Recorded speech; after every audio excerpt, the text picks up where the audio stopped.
বাংলাদেশের রাজনীতিতে এই মুহূর্তে আলোচিত একটি বিষয় হচ্ছে জামাতে ইসলাম। জামাতে ইসলামের শক্তি বেড়েছে এবং বিস্তৃত হচ্ছে, তা নিয়ে রাজনৈতিক মহলে একটা চাঞ্চল্য আছে। বিএনপির পক্ষ থেকে বেশ প্রতিনিয়তই রিয়াকশন চলছে জামাতকে নিয়ে, জামাতের আন্দোলন নিয়ে, জামাতের শক্তি সামর্থ্য নিয়ে নানা রকম বিশ্লেষণ করছে গবেষকরাও, বিশ্লেষকরাও। জামাত কি সত্যি সত্যি ক্ষমতায় আসার মতন একটি পজিশন তৈরি করে ফেলেছে? এটি নিয়ে একটি গবেষণা বা একটা তুলনামূলক বিশ্লেষণ করেছে বাংলা ট্রিবিউন। বাংলা ট্রিবিউন কিছু পরিসংখ্যান দিয়ে বলছে যে যদি অতীতের 4টা নির্বাচন পরিসংখ্যান যদি ধরা হয় 300 আসনের উপর ভিত্তি করে, তাহলে 43টিতে মোটামুটি প্রতিদ্বন্দ্বিতা করতে পারে দলটি। কিন্তু এই পরিসংখ্যানটা কি যথেষ্ট? না দর্শক, যথেষ্ট না। কারণ আপনি সর্বশেষ নির্বাচনটা কবে ধরবেন? 2008। 2008-এর পরে তো আর ওইভাবে নির্বাচন হয়নি। সেটা সেই 8-এর পর থেকে এই পর্যায়ে এক লম্বা সময়, 16-17 বছর। তাহলে এর মধ্যে বিএনপির শক্তির ধরন পাল্টে গেছে, আওয়ামী লীগের, এমনকি জামাতের। সবচেয়ে বড় কথা হলো যে আওয়ামী লীগ মানে টার্গেট করেছিল 2টা শক্তিকে, বিএনপি এবং জামাত। বিএনপিকে মানে কাছে পাওয়ার খুব সহজ হয়েছে তার।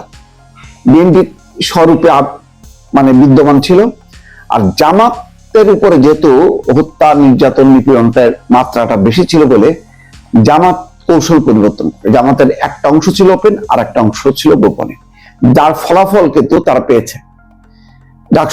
ডাকসু নির্বাচনে বলা হয়েছে যে ক্যাম্পাসগুলোতে ছাত্র দল ছিল না, কিন্তু ছাত্র শিবির নানাভাবে ছিল। কিভাবে ছিল? ছাত্রলীগের ভিতরে ছিল বিভিন্ন সামাজিক সংগঠনের মধ্যে এবং সাধারণভাবে।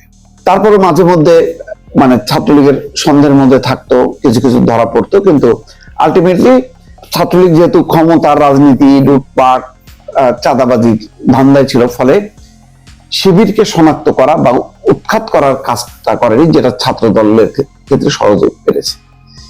জাতীয়ভাবে কিন্তু বিএনপি একই অবস্থা। বিএনপির সকল নেতা কর্মী তারা ওপেন ছিল, কিন্তু জামাতের একটা অংশ, অল্প অংশ ওপেন ছিল, আর বাকি অংশ কিন্তু গোপনে ছিল। ফলে গত 15 বছরে জামাত কিন্তু রাজনীতি করতে পেরেছে। আর এই কারণেই পুরো চালচিত্রটা পরিবর্তন হয়ে গেছে। যেই 5 তারিখে ক্ষমতা থেকে বিদায় নিয়েছে আওয়ামী লীগ, সাথে সাথেই জামাত তার শক্তিমত্তা দেখিয়েছে এবং ইতিমধ্যে কয়েকটা বড় শোডাউন তারা করেছে। তারপরেও কি ক্যাডার ভিত্তিক এই দলটি সাধারণ মানুষের আস্থা অর্জন করতে পেরেছে?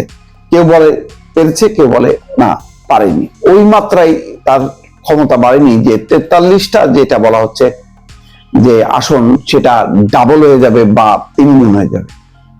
আবার কেউ কেউ বলছেন যে না, ভেতরে ভেতরে সাধারণ মানুষের একটা আস্থা অর্জন করেছে। সাধারণ মানুষের কাছে বিএনপি কে মনে হয় অগোছালো, কোনো নিয়ন্ত্রণ নেই, তাদের বিরুদ্ধে অভিযোগ আছে, তার মূল নেতৃত্ব সামনে নেই। সেই মির্জা ফখরুলকে গত 15 বছর ধরে দেখছে, তার মধ্যে কোনো পরিবর্তন নেই। বেগম খালেদা জি অসুস্থ এবং বিশ্ব পর থেকে নেই, তারেক রহমান লন্ডনে আছে।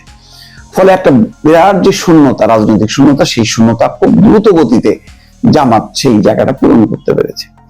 সেই কারণে কি এমন পরিস্থিতি হবে জামাতের ক্ষেত্রে যেটা একেবারে ক্ষমতায় আসার মতন একটি সংখ্যা তারা পাবে? সম্ভবত জামাত সেটা নিজেও বিশ্বাস করে না বলে তারা পিআর পদ্ধতির উপর জোর দিচ্ছে, যে সংখ্যাভিত্তিক ভোটের সংখ্যা বিবেচনা করে যদি হিসাব করা হয়, তাহলে হয়তো তারা ক্ষমতার প্রায় কাছাকাছি আসন নিয়ে চলে যেতে পারবে, বাকিটা তারা শরিকদের দিয়ে পূরণ করবে। এরকম একটা বিষয় সামনে আসছে বলে তারা পিআর এর উপরে খুব জোর দিয়েছে। কারণ পিআর যদি না হয় শেষ পর্যন্ত, তাহলে কি হবে? তাহলে কি খুব বেশি পিছাবে? অনেকে বলেন যে হ্যাঁ, তাহলে তারা ওই 40, 42 বা 50টা এরকম, তার বেশি পাবে না। কিন্তু সাধারণ মানুষের ভোটের প্যাটার্ন, মানসিকতা, মনন কিভাবে পরিবর্তিত হয়েছে এর উপরে কিন্তু বিস্তারিত গবেষণা নেই। কোনো পরিসংখ্যান আসছে, জরিপ আসছে, কিন্তু সেটা যথার্থ নয় বলে মনে করছে। কারণ লক্ষ লক্ষ কোটি কোটি ভোটার, এটা পরিসংখ্যান করা অত সোজা না। শহরের যে চিত্র, গ্রামের সেই চিত্র না। আবার গ্রামের এক অঞ্চলের যে চিত্র অন্য অঞ্চলের সেই চিত্রটা পাওয়া যাচ্ছে না। ফলে একটা জটিল অবস্থা, সবাই কিন্তু এখন একটা মানে এর মধ্যে আছে, ঘোরের মধ্যে আছে, বুঝতে পারছে না যে আসলে কি হচ্ছে। ফলে জামাত যে এখন অন্যতম প্রতিদ্বন্দ্বী এইটা সবাই অনুভব করছে, কিন্তু সেটা কতখানি, সেটা কি সরকার গঠনের মতন সেই সংখ্যাগরিষ্ঠতা অর্জন করতে পারে যদি মানে আসন ভিত্তিক নির্বাচন হয়? এইটা নিয়ে কিন্তু এই গবেষণা বা এটার উপসংহার টানা যাবে না এখনই যে না জামাত ক্ষমতা আসতেই পারবে না, এটা বলা যাবে না, আবার আসবেই এই নিশ্চয়তা দেওয়া যাবে না। ফলে গবেষণা চলতে থাকুক, সামনে আরো 5 মাস আছে, ফলে নিশ্চয়ই বোঝা যাবে, যত সময় কাছাবে ততই বোঝা যাবে যে জামাত ক্ষমতার কাছাকাছি আসতে পারবে কি পারবে না।